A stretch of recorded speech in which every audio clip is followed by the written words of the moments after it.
नमस्कार दोस्तों। अगर हम पश्चिमी उत्तर प्रदेश की राजनीति की बात करते हैं और अगर बात करें कि पश्चिमी उत्तर प्रदेश की राजनीति का गढ़ क्या है, तो आपके जहन में सिर्फ एक ही नाम आता है, मेरठ। मेरठ वेस्ट यूपी का सबसे प्रमुख शहर है, ऐतिहासिक शहर है और इस ज़िले का विस्तार इतना बड़ा है कि कभी सहारनपुर से लेकर दिल्ली तक यही ज़िला हुआ करता था। इसी में से अलग होकर सहारनपुर बना, मुजफ्फरनगर बना, बागपत, शामली, गाज़ियाबाद, नोएडा, ये सभी मेरठ ज़िले का हिस्सा हुआ करते थे। इसलिए मेरठ ज़िले की जो राजनीति है वो पूरे इलाके को प्रभावित करती है। और जब भी विधानसभा के या लोकसभा के चुनाव आते हैं और किसी बड़े राजनीतिक दल को अपने राजनीतिक अभियान की शुरुआत करनी होती है, तो वो सबसे पहले मेरठ का चुनाव करते हैं। मेरठ में रैली होती है। पिछली बार जब लोकसभा के चुनाव थे तो मेरे याद है कि नरेंद्र मोदी ने पहली रैली मेरठ में ही की थी लोकसभा के चुनाव में। तो मेरठ एक इम्पोर्टेंट स्टेशन है और यहाँ पर जब चुनाव आते हैं तो अक्सर कुछ दिग्गज नाम सामने आने लगते हैं। वो दिग्गज नाम जो पिछले लगभग 20-25 साल से मेरठ की राजनीति को प्रभावित करते रहे हैं, मेरठ की राजनीति को ड्राइव करते रहे हैं। और इनमें दो नाम मैं खासतौर से लेना चाहूँगा, लक्ष्मीकांत वाजपेयी और हाजी याकूब कुरैशी। हाजी याकूब कुरैशी को लोग इस वजह से जानते हैं कि उन्होंने शार्ली हेब्दो के कार्टूनिस्ट के सिर पर 51 करोड़ रुपए का इनाम रख दिया था। याद होगा आपको, बहुत पुरानी बात होगी जो लोग नहीं जानते। और उस समय सिर्फ एक ये विधायक हुआ करते थे, हालांकि इनकी हैसियत इतनी नहीं थी कि 51 करोड़ रुपए इनाम दे सकें, लेकिन मीडिया में ये खूब सुर्खियों में छाए रहे थे। और एक मुस्लिम फेस होने के कारण इन पे बीजेपी के अलावा जितने भी दल हैं सभी की नज़रें लगातार बनी रही हैं और ये किसी ना किसी दल से चुनाव लड़ते रहे हैं, मंत्री बनते रहे हैं और एक प्रभावी नेता यहाँ पर रहे हैं। दूसरा नाम है लक्ष्मीकांत वाजपेयी। लक्ष्मीकांत वाजपेयी वो शख्स हैं जो कई बार विधायक रहे हैं मेरठ से, मंत्री भी रहे हैं यूपी की सरकार में। इसके अलावा वो प्रदेश अध्यक्ष थे 2014 का जब चुनाव हुआ था उत्तर प्रदेश में लोकसभा का, तो उत्तर प्रदेश में 80 में से 70 सीटें बीजेपी ने जीती थी और उस समय उत्तर प्रदेश के प्रदेश अध्यक्ष लक्ष्मीकांत वाजपेयी थे। 2014 के लोकसभा चुनाव की मैं बात कर रहा हूँ। दोनों ही दिग्गज नेता हैं और पिछले कई सालों से, लगभग 15-20 सालों से, दोनों का मेरठ की राजनीति में ज़बरदस्त बोलबाला रहा है। लेकिन इस बार एक सैड न्यूज़ है, एक बुरी खबर है। दोनों ने ही कह दिया है कि हम इस बार चुनाव नहीं लड़ेंगे। लक्ष्मीकांत वाजपेयी का भी बयान आ गया है और हाजी याकूब कुरैशी का भी बयान आ गया है। लक्ष्मीकांत वाजपेयी के बारे में मैं आपको बताऊं कि लक्ष्मीकांत वाजपेयी इस समय बीजेपी की ज्वाइनिंग कमेटी के अध्यक्ष हैं। बीजेपी ने इन विधानसभा चुनावों के लिए एक ज्वाइनिंग कमेटी बनाई है कि अगर किसी भी दूसरी पार्टी के नेता को बीजेपी ज्वाइन करनी है तो उसकी स्क्रीनिंग करना, उसके फैक्ट तलाश करना कि वो आदमी पार्टी ज्वाइन कराने लायक है या नहीं, इसकी जांच पड़ताल करना, ये सब काम लक्ष्मीकांत वाजपेयी कर रहे हैं। चूँकि वरिष्ठ नेता हैं और प्रदेश अध्यक्ष रहे हैं और पूरे उत्तर प्रदेश के समीकरणों से वाकिफ़ हैं, तो ये उन्हें जिम्मेदारी दी हुई है, बड़ी जिम्मेदारी है। अब मुझे लगता है कि शायद इसी जिम्मेदारी की वजह से लक्ष्मीकांत वाजपेयी ने ये कह दिया हो कि मैं इस बार चुनाव नहीं लड़ूंगा।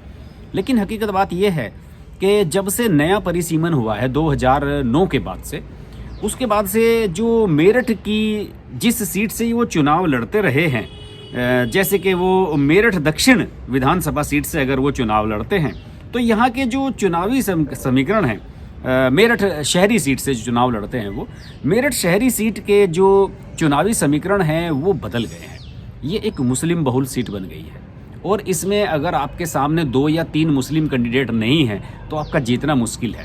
यही वजह है कि 2017 में बीजेपी की लहर थी, मोदी के नाम की लहर थी, उसके बावजूद भी रफ़ीक अंसारी से अपना चुनाव ये हार गए थे 2017 में और समाजवादी पार्टी के रफ़ीक अंसारी ने यहाँ पर जीत हासिल की थी।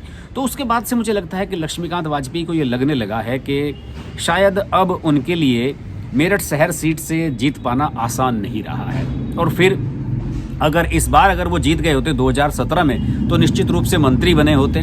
लेकिन अब चूंकि 5 साल का कार्यकाल गुजर चुका है, इस दौरान पार्टी ने उन्हें किसी पद से ओबलाइज भी नहीं किया कि उन्हें एमएलसी बना दें, राज्यसभा का सांसद बना दें। मुझे लगता है कि उनके मन में थोड़ी सी एक खटास पार्टी के प्रति है कि पार्टी ने उन्हें निगलेक्ट किया है या उनकी अवहेलना की है, इसलिए अभी वो फिलहाल मना कर रहे हैं। वैसे मुझे लगता है कि अगर उन पर अमित शाह या नरेंद्र मोदी या कोई बड़ा नेता अगर कहेगा कि भाई वाजपेयी जी आपको चुनाव लड़ना है, तो शायद वो चुनाव लड़ने से मना भी नहीं करेंगे। वाजपेयी के इतिहास के बारे में मैं आपको जरूर बताना चाहूँगा। ये 14 साल की उम्र में जनसंघ से जुड़ गए थे। 1977 में जनता पार्टी का जो युवा विंग था उसके अध्यक्ष बने। 1980 में बीजेपी के मेरठ के जनरल सेक्रेटरी बने। उत्तर प्रदेश बीजेपी युवा मोर्चा के उपाध्यक्ष रहे। 1989 में जब वीपी सिंह वाली लहर थी उस समय मेरठ की शहर सीट से पहली बार विधायक बने। 1993 में चुनाव हार गए थे। 1996 में फिर एमएलए बने। 2002 में फिर एमएलए बने और प्रदेश सरकार में मंत्री रहे। 2007 का चुनाव हार गए। 2012 में फिर एमएलए बने। दिसंबर 2012 में बीजेपी ने यूपी अध्यक्ष बना दिया। 2017 का विधानसभा चुनाव हार गए। और आपको जैसे कि मैंने पहले बताया कि 2014 का लोकसभा चुनाव उनकी अध्यक्षता में हुआ था, वो यूपी के अध्यक्ष थे और यूपी की 80 में से 71 सीटें बीजेपी ने जीती थी।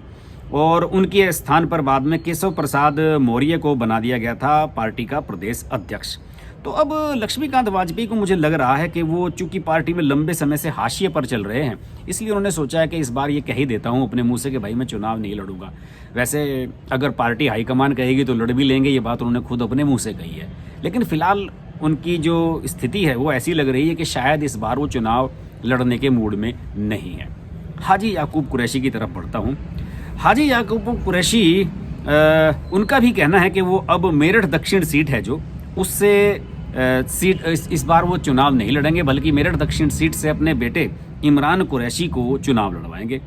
आपको याद होगा कि 2006 में पैगंबर हजरत मोहम्मद साहब का कार्टून बनाने वाले डेनमार्क के कार्टूनिस्ट के सिर पर 51 करोड़ रुपए का इनाम घोषित कर हाजी याकूब कुरैशी पूरी दुनिया में चर्चित हुए थे।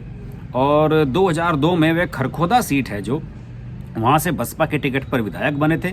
2017 में बीएसपी से टिकट न मिलने पर उन्होंने एक पार्टी बना ली थी यूपी यूडीएफ और उसके उम्मीदवार पर वो मेरठ शहर से चुनाव लड़े और जीत दर्ज की थी। बाद में बसपा में फिर शामिल हो गए। 2012 में चौधरी अजीत सिंह के कहने पर राष्ट्रीय लोकदल में शामिल हो गए और सरधना विधानसभा सीट से चुनाव लड़े थे, जहां ठाकुर संगीत सिंह सोम उनके सामने प्रत्याशी थे, लेकिन वहां पर याकूब कुरैशी को हार का सामना करना पड़ा। इससे पहले 2014 में मुरादाबाद लोकसभा सीट से याकूब कुरैशी बसपा के टिकट पर सांसदी का चुनाव लड़े लोकसभा का, लेकिन बीजेपी के सर्वेश कुमार से हार गए थे। फिलहाल उनका ये कहना है हाजी याकूब कुरैशी का कि वे जो धर्मनिरपेक्ष ताकतें हैं उन्हें मजबूत करने का काम कर रहे हैं। हालांकि मुझे लगता नहीं कि वो अपने फैसले पर ज़्यादा समय तक अडिग रह पाएंगे, लेकिन सब लोगों की इच्छा होती है कि अपनी विरासत को आगे बढ़ाया जाए और हाजी याकूब कुरैशी अपने बेटे के माध्यम से अपनी विरासत को आगे बढ़ाना चाहते हैं। लेकिन अगर ये दोनों दिग्गज इस बार मेरठ की राजनीति में नज़र नहीं आएंगे तो ये निश्चित रूप से थोड़ा सा अजीबोगरीब तो होगा ही। और ख़ासतौर से लक्ष्मीकांत वाजपेयी अगर मेरठ शहर सीट से चुनाव नहीं लड़ते हैं इस बार, तो उनकी जगह किसे चुनाव लड़ाया जाए, ये बीजेपी के सामने एक बड़ा चैलेंज होगा। मेरठ की राजनीति पर, पश्चिमी उत्तर प्रदेश की राजनीति पर हमारी नज़र लगातार बनी रही है, आगे भी बनी रहेगी।